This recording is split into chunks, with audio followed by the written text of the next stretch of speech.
day 1 of the November 1998 7-day retreat in Springwater.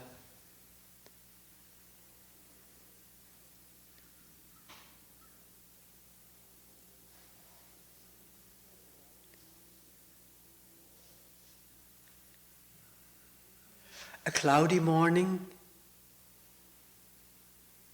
Is it a sleepy morning?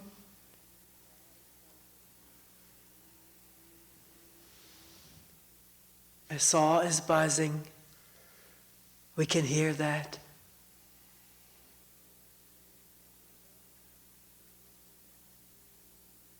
And the breathing, is it there? Is it here?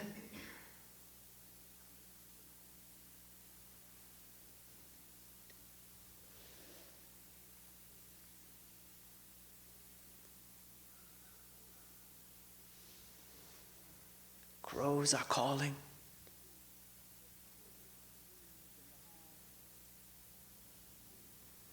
Sensations in the knees and the hands, the feet, the buttocks, the back. Is there pain in the back or neck? How quietly, how non-reactively can we listen? How neutrally.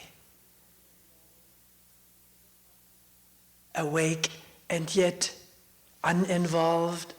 Is that possible?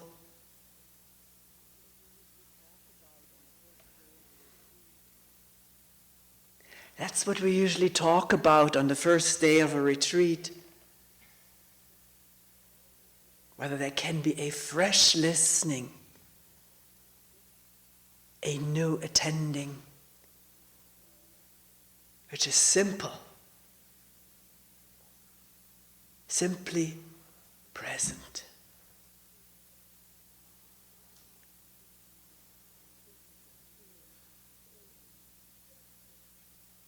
Leaving things and feelings and sensations and emotions and sounds and sights, leaving them in peace, leaving them alone, leaving everything as it is,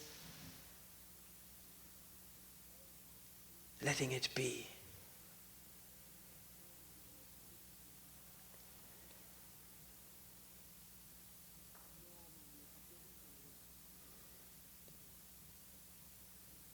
Normally, habitually, usually unconsciously, we react to everything. Positively, negatively. We have an attitude. This is good, this is bad. I want this, I hate that. Or milder forms in between. And this constant occupation with reacting for or against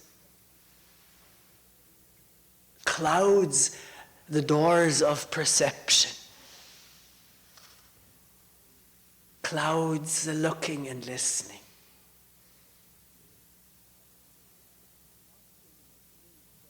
So, rather than wanting this new, fresh listening, can there be a growing awareness of our habitual way of listening and looking and being? So full of self-concern. I'm not saying that judgmentally. No matter how judgmental something may sound, it is not meant to be, because judgment itself needs to come to light as something in the way of simply being here, present with what is there, inside and out. So, becoming increasingly aware, maybe in brief glimpses of our overwhelming self-concern. Not judging it, but illuminating it, becoming aware of it.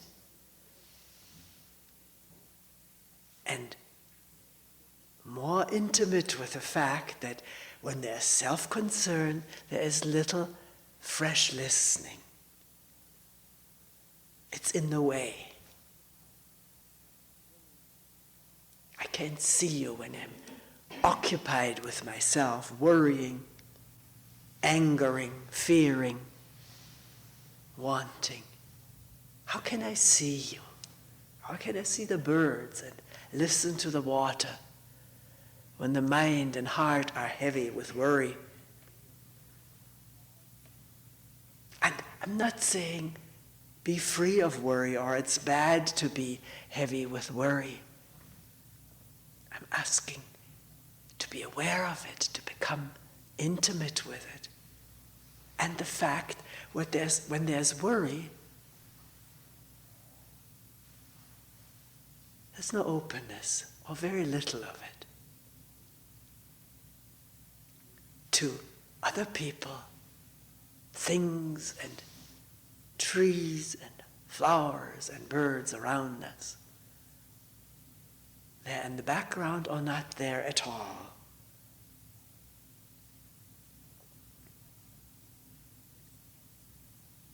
So, is it possible to open up to whatever one's state of being is right now, the worry, the closedness, open up to closedness? Is that possible? People tell me I'm closed, I feel numb. But how can they tell me this if there's not some awareness of it? Okay, you can say, well, I'm thinking about it, but there wouldn't be thinking about it if there wasn't some awareness of numbness. And of course, a barrage of criticism of it. Ideas of how better I could be and how I used to be or how others are.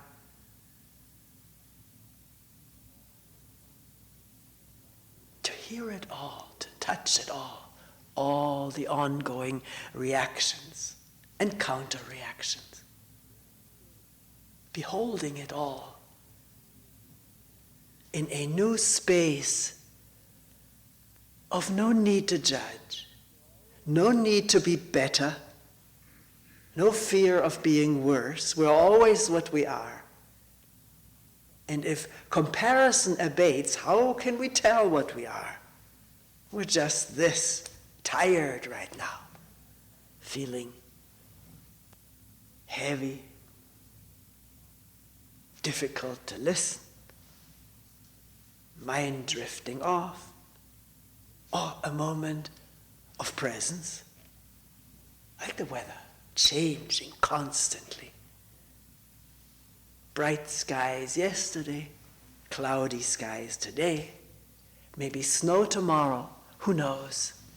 Always changing, and yet somehow awareing it all, neutrally. Is that possible?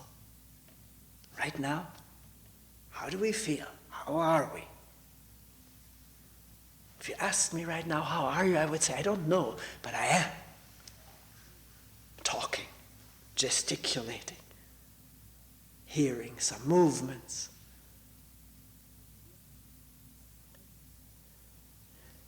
No reflecting upon myself. That's sort of distracting. That impedes the flow of acting, of talking, of looking and expressing. Without any need to self-reflect. Am I doing well? Could I do better? Am I doing poorly? One can, after a while, one begins to feel so clearly that this is all dead-end stuff and need not be entered into. And it comes with a fresh energy of looking and listening. The energy not to enter into dead alleys of self-reflection, self-deprecation, or self-elevation. It all amounts to nothing as the crow is calling. Caw, caw, caw. Who is hearing it? I don't know who's hearing it, but there's caw, caw, caw. And no thought of me hearing it or you hearing it or you not hearing it. That's all extra. Can we begin to discern the extras? Comment upon comment, upon something that happened for a moment and was real. And now we live in comments and remembrances and reactions from the remembrances. I want more of this, or I hope this won't come back. And it's already gone. The pain or the joy. How simply can we let everything be, leave it alone? Which means a growing awareness of the tentacles to cling to something or push it away. A growing awareness of that. Awareness has its own amazing wisdom, which does not need to come through logical analysis. I should do this, I did that, and so forth. It has its place. But by seeing the clinging to things that were and realizing it's all memory now, it's all thought and emotions and connected with it. Why all this attachment to it? These questions come up on their own. Is it necessary to cling to something that was? Somebody chided me, criticized me, didn't do justice to me, treated me unfairly, didn't let me have what I wanted. It happened. How it really happened, we don't even know, because we were not fully there most of the time. We didn't see the whole situation. Only a fragment of it, which keeps festering in the mind, which spins and spins and spins around an event long gone, in this present moment of fresh air, fresh light, fresh heartbeat and breath, never repeating itself, ever. This whole ongoing organism is constantly renewing itself.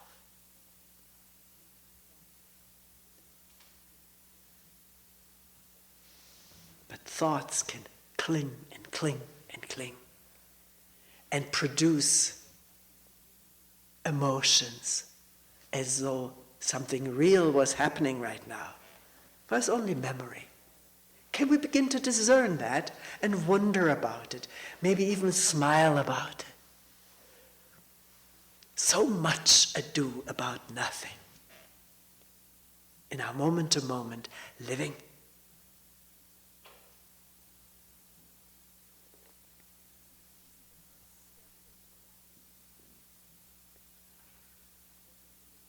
So in a 7-day retreat, there's a lot of time. I don't even know how much time it is. This moment is already open and timeless.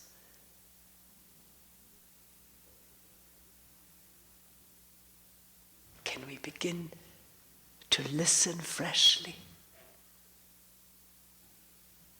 Listen freshly to the old stuff. One may say, oh, how can I listen freshly? It's all old stuff coming up. But one can look at it freshly.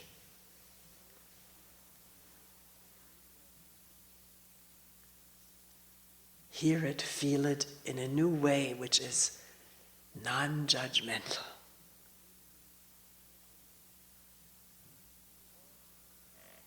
No need to take a position for us or against ourselves. This has to dawn upon us, because the habit is to constantly take a position. constantly approve or oppose. It's our inbuilt, entrained, ingrained habit. It's nobody's fault. It's how we live together, bring up little children. They hear it and learn it from us adults who are not aware of it, but capable of becoming aware of it, and then questioning, does this have to continue, the constant comparison and right and wronging, rather than seeing, what is it like? How does it feel? How does it express itself right now, this pain or feeling tired, numb? How does it feel? Not how should it be or shouldn't it be, but how is it? Do you see the difference? Sometimes, if the difference is glimpsed, it's like a huge weight taken off of one. I don't have to change the world, I don't have to change myself. All that's needed is to see what is, with fresh eyes.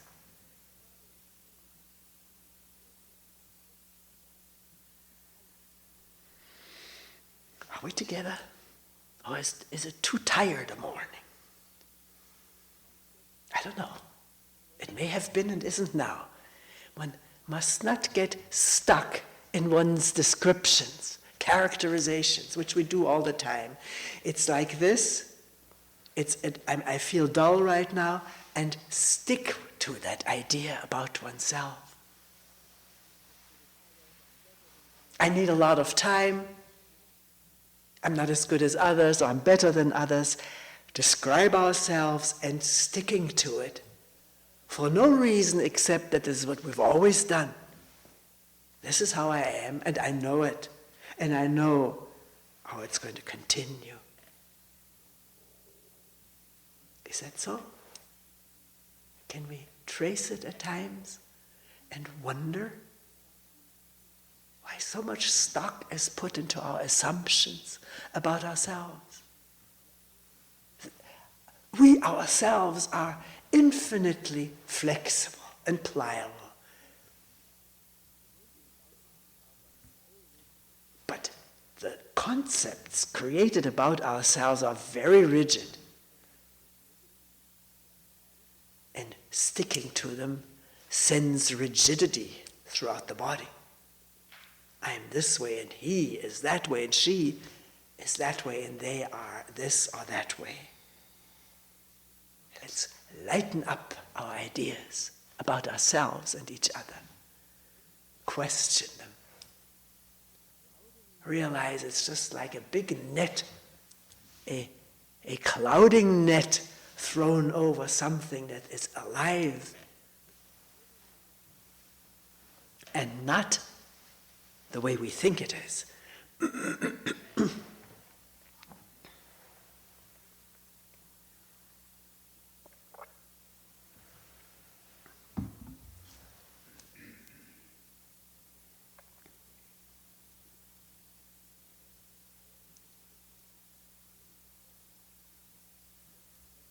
How is it to breathe when I don't know what breathing is?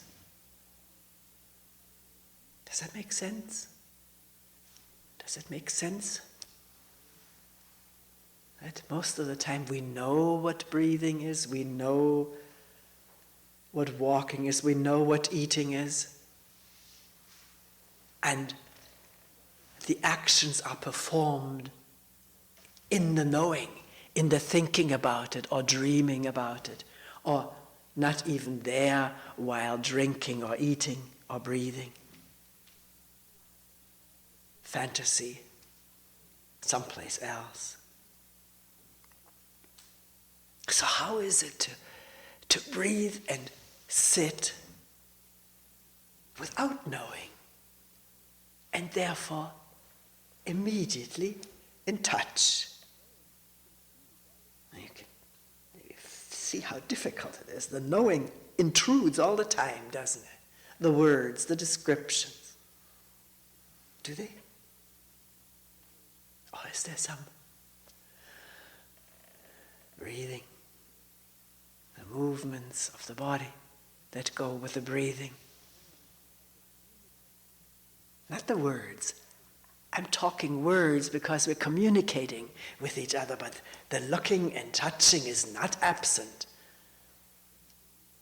Just because there are words describing the breathing. This breathing is alive and present. Is it?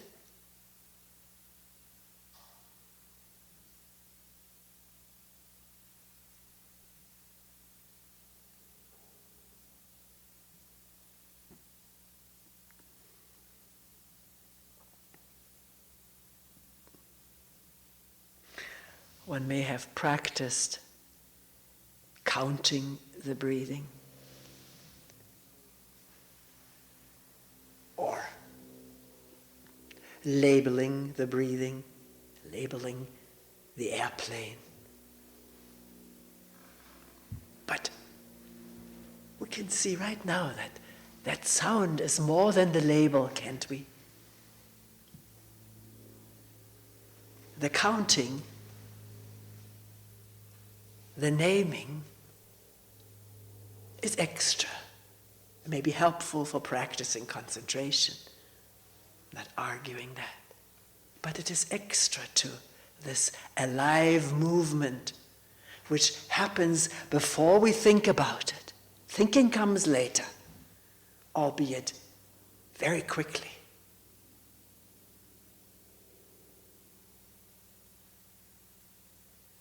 Is it possible?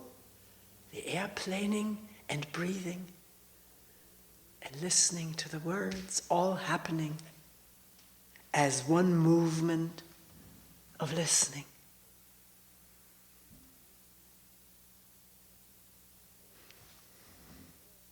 One movement of listening, no separation. Sound of airplane and breathing, listening to the words and looking. One whole movement of presence. You say, wait a minute. That's not one movement. There's the breathing. And when I think of the airplane, then there's the airplane. When I think of what you're saying, then I'm thinking about what you're saying. And thought, one realizes, divides. There's this, there's this, there's this, because we can only think one thought at a time. Because this is how the brain operates, thinking one thing at a time, albeit in very rapid succession. Thinking one thing at a time cuts up what is whole and happening simultaneously in this present moment. Ka, ka, ka.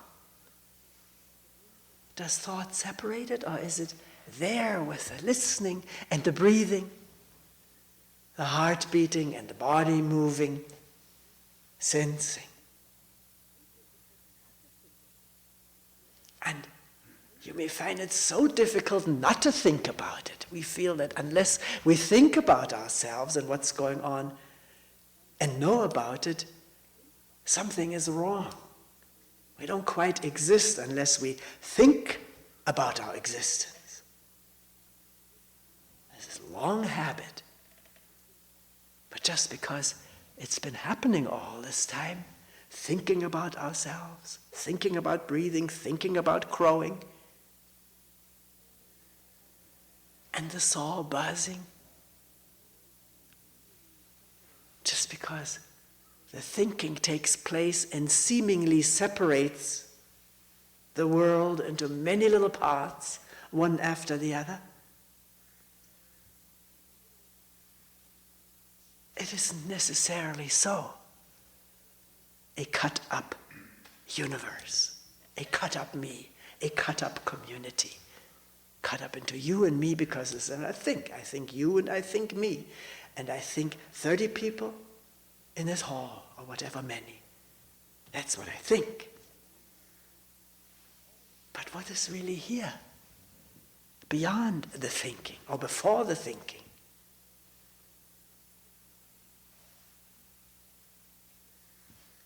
Is there a moment of one listening only, attending only, which embraces everything that's going on simultaneously, non-dividedly?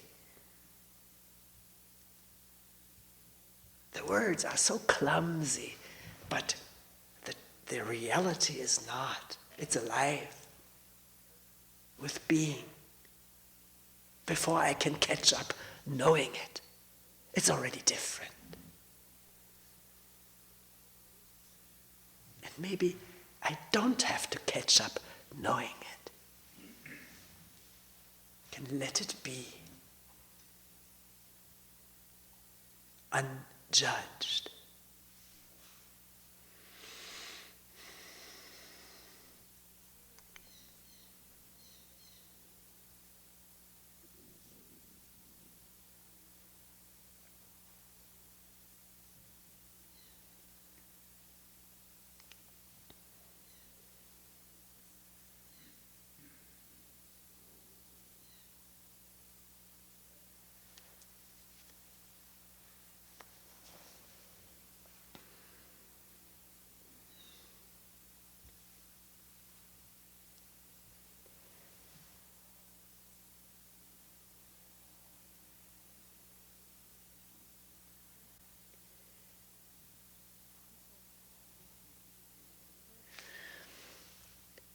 People, particularly people who are here for the first time, usually mention that they're nervous if they come into the meeting room, or nervous coming to this place. One doesn't know what to expect. And the body-mind are programmed to expect some kind of authority that one has to follow, to submit to. Is there such expectation? It may not be conscious. It is so deeply programmed through our whole upbringing. The teacher, the mother, the priest, minister, the powerful one, the more important one, all images of authority, which go together with image of oneself as being whatever. What image do we have of ourselves? As we enter a room with some conditioned expectation of authority, to let it all bubble up into view. It's not easy for these things to bubble up into view because we're so used to them. They're so close to us, closer than our skin. Our ideas about ourselves, and someone who conducts a retreat, who holds meetings, gives talks. It all gets enmeshed in a pre-existing system of authority. This is what I'm addressing right now. There are multiple other pre-existing systems, but on the first day, always look at this whole business of authority. Creating authority, demanding authority, following authority, fighting authority, and so on. And yet, what goes on here, as far as I'm concerned, is not imposing authority or dogma or beliefs, but to share what is being looked at together. The talks are offerings or invitations to look alone and together. Whether what is being presented can actually be seen to be so.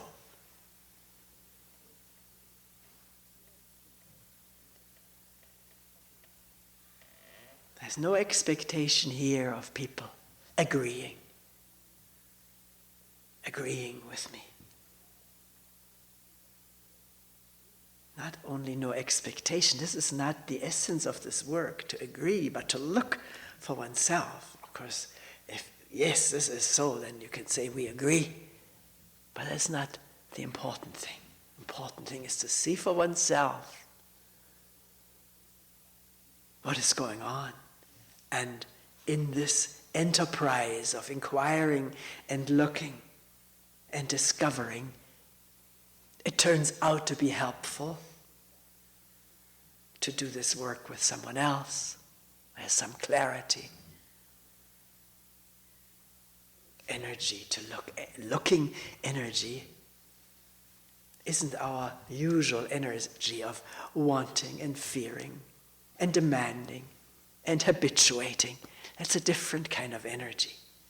Looking energy is free from opposition. So,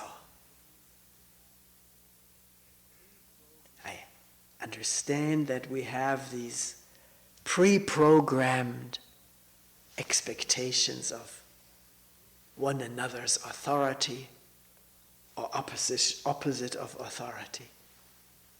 But can one question this whole predisposition to come up to authority? Question it and therefore get a glimpse of what is really going on, which is not the expected.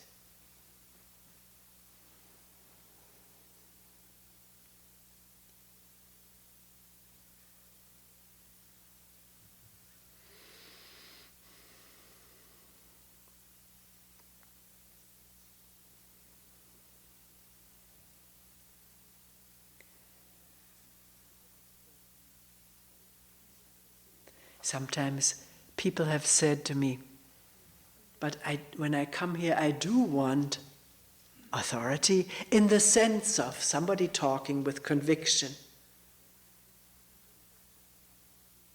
strength, the strength of that comes with seeing something clearly. That's all right, I'm not knocking that. But it's nothing imposed upon each other. You have to believe this, you have to follow this, or else, which is so familiar to us. It's in our bloodstream, in our cells.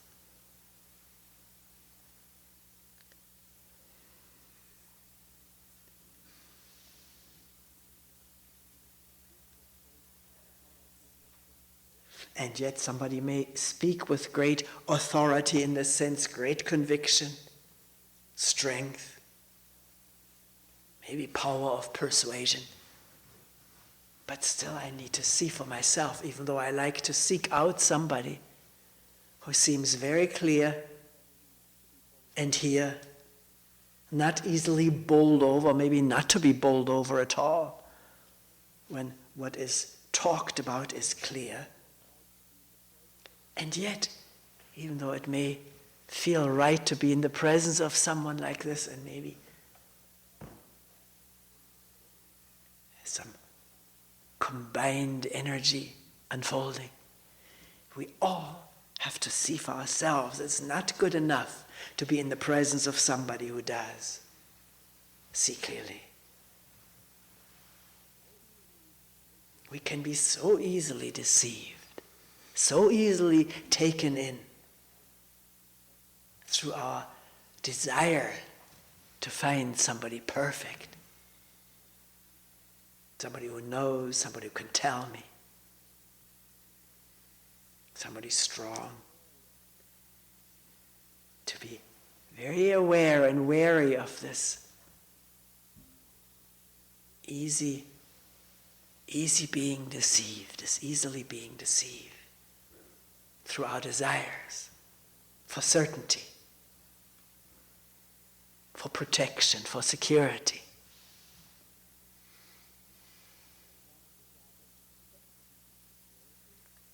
And strong desire for protection and security again clouds over open perception. Then we hear what we want to hear, because we want to hear it for our own security.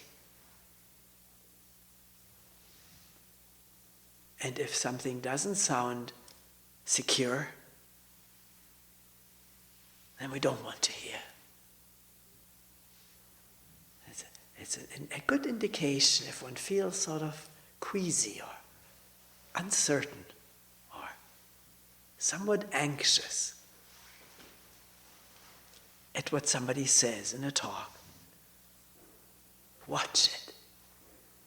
Watch it, whether the mind turns away, isn't listening anymore, because it wants to protect its peace, or its seeming peace, wants to protect its assumptions about myself, about you. To become sensitive to such warning signals. I don't like what I'm hearing. I can't hear it anymore. To watch it. Maybe to go with this feeling of uncertainty. Not let it turn one away. Go with it, go into it. What is it really? What is all fear? What is all anxiety? Ultimately, it's okay to question it, to enter into it.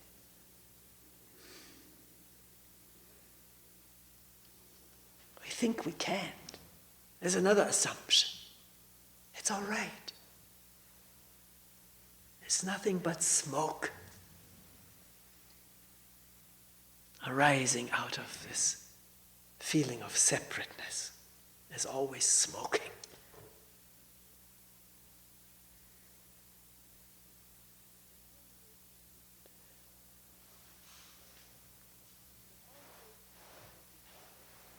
So, if our relationship with each other is not the customary one of authority and whatever description of those who seek authority is, teacher and pupil. I bring it up, but I don't think in those terms at all. Where was it recently? Oh, gave a talk at the Yoga Society where we were meeting. The room for talking and meeting was upstairs, but people came in downstairs and were socializing. And then the woman who is in charge of the Yoga Society, she came up, she said, "Do you want your students to come upstairs?" And I smiled. I thought, I would never dream of thinking of human beings as my students.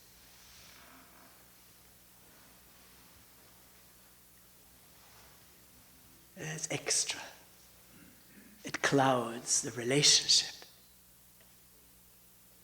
Relationship is bright and clear and spontaneous when you don't have ideas about yourself and the others as being this or that, conventionally, hierarchically, whatever. So, it doesn't exist for me. Does it exist for you?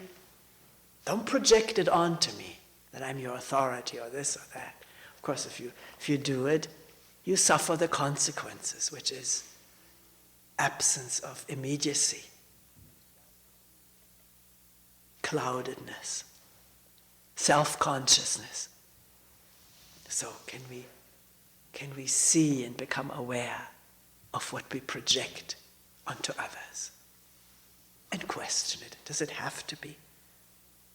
Maybe so ingrained that it's difficult to even become aware of it. But once it comes into view, the question is there. Does it have to be there? Is it appropriate? Is it relevant? And in such questioning, there's some easing of the relationship.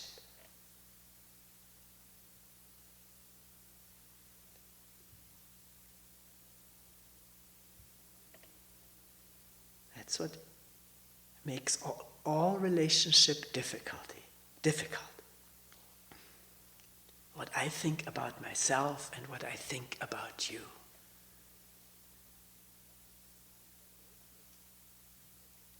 Apart from that, or beyond that, there is no difficulty. We're just together, as we are. Take it from here. Can we take it from here? As we meet? Or become aware of what gets in the way? Non-judgmentally. Wisely, not judgmentally.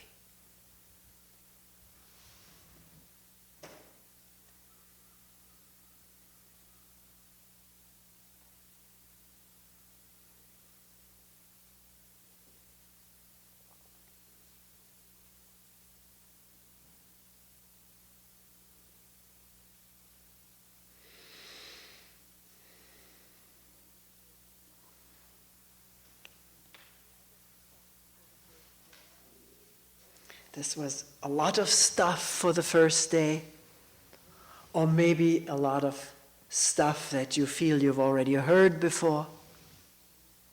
But regardless of how many times one has said it or heard it, this moment is untouched by the past.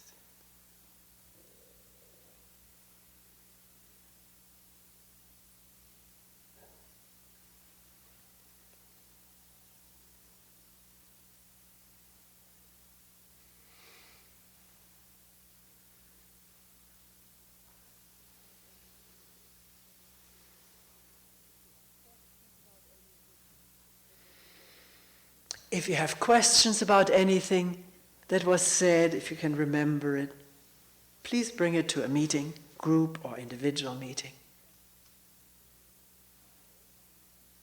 If you didn't understand something or want to go over it afresh, this is all right. That's what meetings are for. You don't have to believe anything.